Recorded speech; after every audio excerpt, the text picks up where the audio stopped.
Pete in School by Maura Kalman. A special shout out to Maura for allowing me to do this. My name is Poppy Wise. This is my brother Mookie, who I sometimes call Schmookie, Scowlin' Droopy. And this is our dog Pete, a wonderful dog who wonders about only one thing, eating what he should not. He already ate an accordion, all of it. Mookie's stinky sneaker, and the underpants of my Uncle Rocky. Ugh!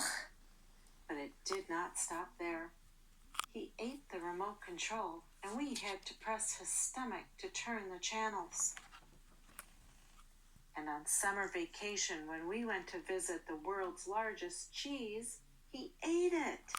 He is incorrigible. He is Pete. Now the sweet summer is over. I must climb down from my leafy tree and go to school. School. You never know when you will be stupid in front of the whole class, and someone will whisper, "What an idiot." You never know when someone will laugh at the ugly sweater your aunt sent you. And you never know when there will be a pop quiz, but you know there will be one, and you think, "I hate school." But then something wonderful happens, like you win the punchball game, or you understand long division, or you write a story with absolutely no spelling mistakes, and the teacher writes "Bravo," or it's Friday, and you get ice cream for lunch, and you get that tingly, melty feeling, and then you think, "I love school." Mookie and I walked to school with Doreen Parsley and Butch Barker, who kicks his lucky pebble all the way to school. The pebble waits patiently in Butch's pocket until school is out. The pebble enlarged 10 times, and Pete stays home alone. Why? Once during a show and tell, Butch brought a snake Judy, and Judy slithered away and could not be found. Everyone went nuts. They found Judy curled up in Doreen's boot. Ugh! Since then, the rule is no pets in school. There are rules for everything in school, and sometimes they make you want to yell at somebody, but never at Miss Honeybee. Miss Edwina Honeybee is our principal, and she has bouncy hair and a little songbird named Milton. Milton is not a pet. He is Milton. Miss Honeybee is a honey, and she says things like, "Mistakes bring good," and "chin up." Speaking of math, our teacher is Mr. Grumpy Spitzer, the gribbliest teacher on earth. He lost his patience in a suitcase in Topeka, and now when he is nervous, his hair twitches and his nostrils get huge. We are studying infinity, which is the longest thing you can never see the end of because it has no end like this math class. Mr. Spitzer asks an impossible question. If you know the answer, like Mookie the math whiz, you wave your hand frantically and say, "Ooh, ooh, ooh, pick me." But if you have not done a stitch of work like Poppy, not so wise, and don't want to be called on, you must avoid eye contact at all costs and start sharpening your pencils with frantic fervor, which is what I was doing when there was a medium-sized rumpus. And in ran Pete, who was lonely at home, and before you could say quadratic equation, he ate the blackboard, the fractions in a box marked fractions, and Mr. Spitzer's pants. Mr. Spitzer was not happy and very angry and 10 times 10 furious, which is 100% furious. Pete ran into Miss Magma's science class. Miss Magma gives us frogs to dissect and says, "If you are going to be a doctor, you better get used to it." And I say, "I'm not going to be a doctor." And she says, "Well, you never know." And I mutter, "No, you never know." And she says, "I heard that, Poppy Wise." We are studying change.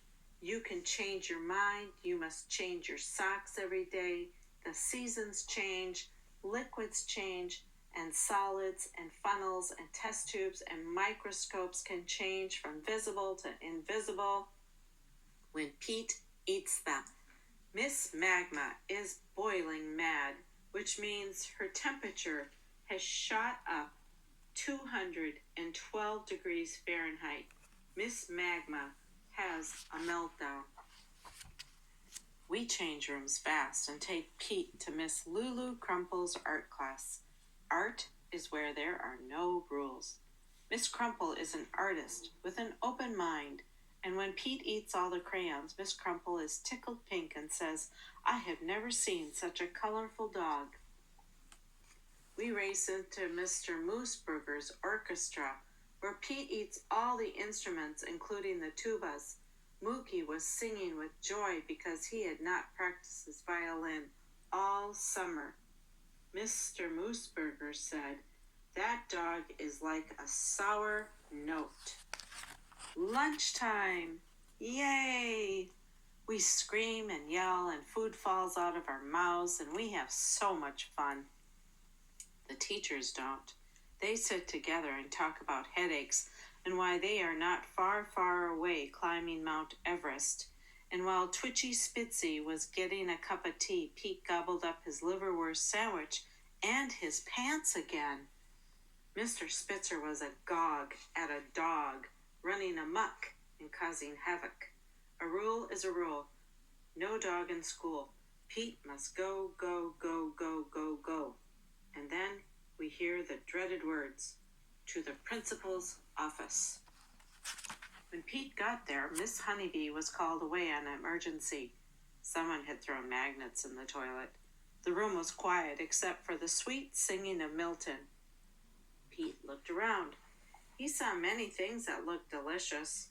There was an umbrella. There was a tumbleweed that had tumbled from Sweetwater, Texas. But Pete was not interested in those things.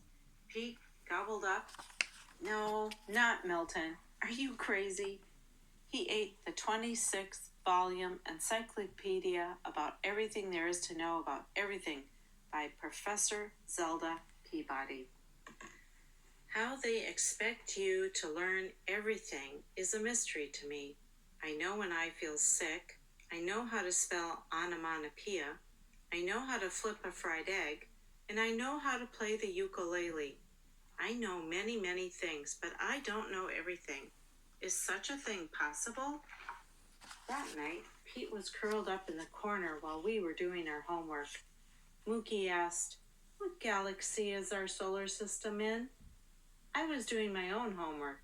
I was busy and cranky, and I didn't want to help Mookie. "Poppy, what galaxy is our solar system in?" "Mookie, leave me alone." From far, far away, Pete sighed, smacked his lips, and said, "The Milky Way." "Excuse me?" we said. Pete repeated, "The Earth is the third planet from the Sun in our 9-planet solar system, which is part of the Milky Way galaxy." "What? Pete, are you speaking?" Obviously, you do not expect me to be a sentient being, but empirically speaking, you cannot deny that I am speaking. Ergo, I am speaking. We did not understand one word of that, and Pete explained, "I ate the encyclopedia, and I am really, really smart." He told us about flora, plants, and fauna, animals. He explained gravity, and he was very grave. He told us about the Gumdrop Mountains in China. He told us who invented presents. He explained how a light bulb works and what a shrew eats, and why a person cries. And believe me, there are many reasons a person cries, that it would take 3 or 4 books to list all of the reasons. We were so excited we decided to sneak Pete back to school disguised as our cousin Pearl Buttonwiser. Milton thought Pearl looked familiar, but he thought, I'm just a bird. What do I know? We went to English with Mr. Dividar Devecki, who worships the thesaurus. He says things like, if by chance, serendipity luck, you find a legitimate, valid, rational reason to eat, devour, consume a radish, then by all means do so. How great is that?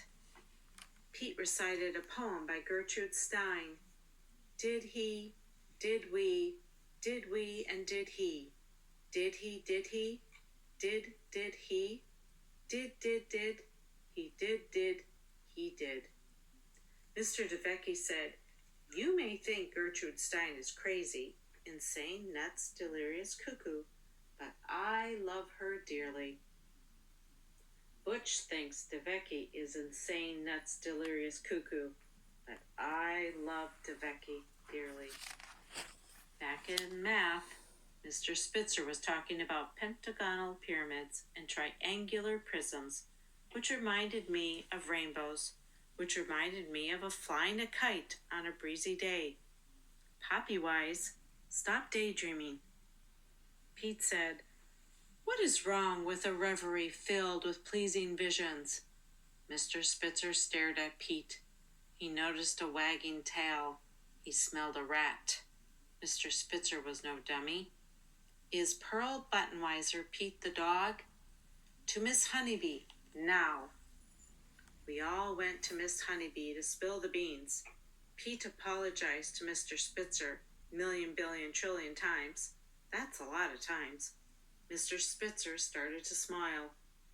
Miss Honeybee stared out the window, which is an excellent way to think, and said, rules are sometimes meant to be broken. Pete may stay in school. The rest of the day, Pete was the star of the school. We did not have to say one word. Pete answered every question. There was no better dog or better day in school. That night, we actually looked forward to doing our homework. Pete, what is the smallest mammal on Earth? Pete looked blank. Pete, what is a trapezoid? Pete looked blanker. Pete, what is a gerund? Nothing. Pete, what is the Bill of Rights? Zip. Pete was no longer speaking. Pete was clueless. He had digested all the information and it was no longer in him. Pete was back to being dear, sweet Pete. It had been an amazing day. I had learned many things. I learned that the dodo bird is extinct. I learned that people still eat liverwurst. That if I ran a school, you would get extra credit for daydreaming. That there is no end to learning. You could say it is infinite. That sometimes people who are strict turn out to be nice, and people you can't stand can be interesting. That school is like life, with good days and bad days, and that you never ever know, when you least expect it, you will have a pop quiz. Now, kiddos, get a sheet of paper and a pen or pencil, and we will have a pop quiz. Number 1, what is the name of this book? Number 2, what is your name? Are you sure? Number 3, what is it about math? Number 4, what did you have for breakfast this morning? Number 5, what is the smallest mammal on Earth? Number 6, I wasn't paying attention during question 2. What was your name? Number 7, how many times did the word did appear on the Divadar Deveki page. Number 8. Which words are made up? Number 9. What color are Miss Honeybee's shoes? What color are Mr. Spitzer's shoes? Extra credit. Do you think Mr. Spitzer and Miss Honeybee could ever fall in love? If the idea is too awful, forget I asked. And how many mistakes did you make today? Please write your name on a piece of paper and list mistakes made today in detail and send to Myra Kalman in care of Putnam, 345 Hudson Street, New York, New York, 10014. If you didn't make any mistakes today, I will eat my shoes, just like Pete. The end. And that was Smarty-pants, Pete in School by Myra Kalman and read by Chris Prince. I hope you enjoyed it.